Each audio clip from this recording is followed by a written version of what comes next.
सीमा है, सीमा के आगे नहीं। एक सीमा है, मतलब आप उपहास कर रहे हो, आप बोल रहे हो, हम सह गए, लेकिन आप हमारे धर्म, हमारे पवित्रता, हमारे जीवन, तो फिर वो दूसरा व्यवहार हो जाएगा। फिर कानून का सहयोग ले ले, फिर उनका विरोध कर ले, लेकिन जहां तक एक सीमा तक है वहां तक सह जाना चाहिए। जो द्वेष करने वाले लोग हैं उनको हम चाहे जितना प्यार करें, चाहे जो कुछ समर्पित कर दें, वो मानने वाले नहीं है। उनका स्वभाव है द्वेष करना, तो वो द्वेष करेंगे, क्योंकि भगवान ने उनको ड्यूटी दी है द्वेष करने की, सेवा दी है। आपको, आप सत्संगी हैं, आप भगवत भक्त हैं, तो आपको उनकी उपेक्षा करनी और सह जाना है।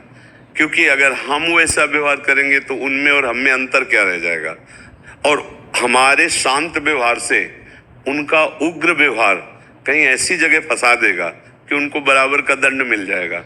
हमको चाहिए कि दंड देने की भावना जहां तक हो हम त्यागें, भगवान उनका मंगल करें, भगवान उनकी बुद्धि शुद्ध करें। अब जैसे जो निंदा करते हैं तो हमको प्रणाम करना है उनको भी, भगवान आप पर कृपा करे, भगवान आपकी बुद्धि शुद्ध रखे। मुझे तो एक ही उपाय लगता है, सहनशीलता। सहन कर जाओ सीमा तक, फिर इसके बाद आगे कोई बढ़े तो कानून व्यवस्था है, आप उसका सहयोग ले। स्वयं कोई निर्णय न करे, स्वयं कोई उपद्रव न करे, नहीं खुद अशांत हो जाएंगे और फंस जाएंगे। अगर हमको कोई गाली दे रहा, हम पलट कर गाली दे रहे हैं, लड़ने लगे, तो हम में उनमें अंतर क्या रहा। हमें कोई गाली दे रहा, मुस्कुरा के चले गए, ये हमारे सत्संग का प्रभाव है।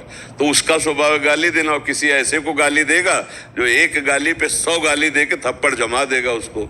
अवश्य भगवान मिला देते हैं, भगवान की सृष्टि में सब क्वालिटी है।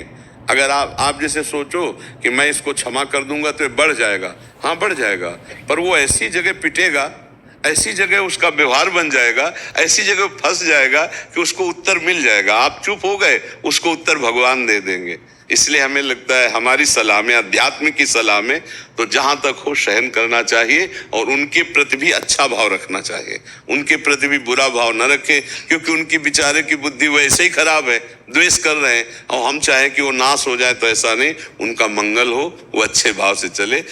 क्रोध में भले कभी निकले कि तुम भोग लोगे, लेकिन उसी क्षण उसी के बाद नहीं नहीं, भगवान इनका मंगल हो, इनकी बुद्धि शुद्ध हो, इनका कोई दोष नहीं, इनकी बुद्धि खराब है, यही ठीक हो जाए, बढ़िया हो जाएंगे जी।